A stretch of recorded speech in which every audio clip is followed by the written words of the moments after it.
أهلا وسهلا.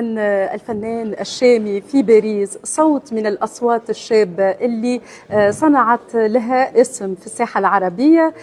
يعني نجاح نجم نقولوا أتى بسرعة، ولكن أكيد وراه مصاعب اللي ما يعرفوش الجمهور.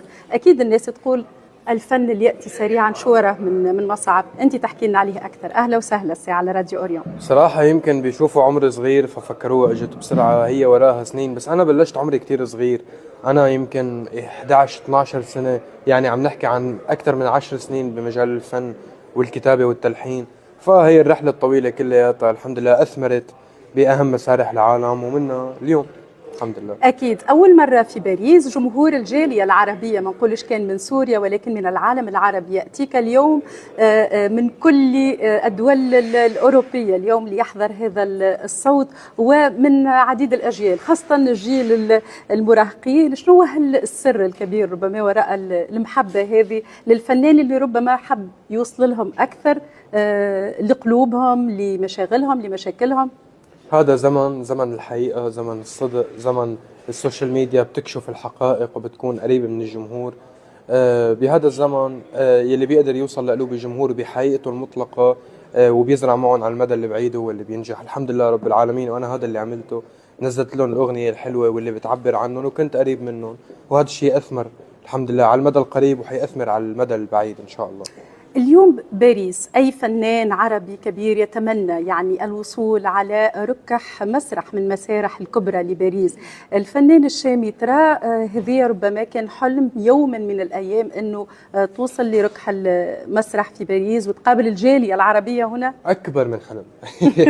صراحة في أشياء ما فكرنا أو كانت أكبر من إنه نحلم فيها وتحققت، ومنه هذا الشيء. اليوم لحظة مش عابرة بحياتي، اليوم لحظة تاريخية. إني وقف على هذا المسرح يلي وقفوا عليه عمالقة وعظماء من قبلي، مش فقط عرب، من كل العالم وقفوا على هذا المسرح العظيم وبالعاصمة الفرنسية. فهذا الشيء أكيد بيعني لي، وبعرف إنه هاي اللحظة رح تعيش معي مدى حياتي يعني. ماذا ينتظر الليلة الجمهور اللي يحضر الشيء؟ لحظات فرح وسعادة وغناء وطرب، وننبسط مع بعضنا ونضحك مع بعضنا ونغني مع بعضنا. سوريا موجودة في أغاني الشامي بالموسيقى بالكلمات، موجودة حاضرة؟ سوريا باسمي بالشامي أكيد وموجودة بكلمتي. بخلاف الاسم. سوريا موجودة بأصغر تفاصيل حياتي. سوريا بلدي الأم والمرجع الأول والأخير لإلي، وبالنهاية أنا أول من أخاطب جمهور بلدي. فأكيد هذا الشيء موجود بأغاني وبموسيقتي وباسمي وبكل شيء بخصني. عندما تكتب أغانيك تفكر في السوق كما نقولوا الموجود، أو تكتب من قلبك، تكتب للجمهور اللي تخاطبه؟ لا، أنا بوصل إحساسي، وبعتقد إنه الفنان يلي بيطرح أغنية جميلة وشعوره جميل مهما كان توجه السوق قادر إنه يخترق. السوق لا يحدد الأغنية الضاربة، فقط الأغنية الجميلة اللي بتوصل لقلوب الشعب والجمهور الصادقة هي اللي بتوصل بغض النظر عن السوق والحقبة الزمنية. السوشيال ميديا أكيد يعني وإحنا في عصر الصورة، ترى إنها مهمة الآن لأي فنان في بداية مشواره؟ مثل أي زمن كان بزمن معين السي دي مهم، كان الراديو مهم، كان التي في مهم، واليوم السوشيال ميديا مهمة مثل أي شيء تاني. طبعا السوشيال ميديا هو الطريقة اللي عم نوصل للجمهور مثل ما كان قبل التي في.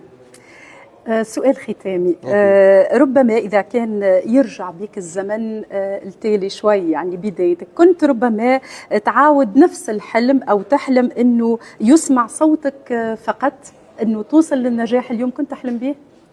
لا، وصلت لأكبر من أحلامي.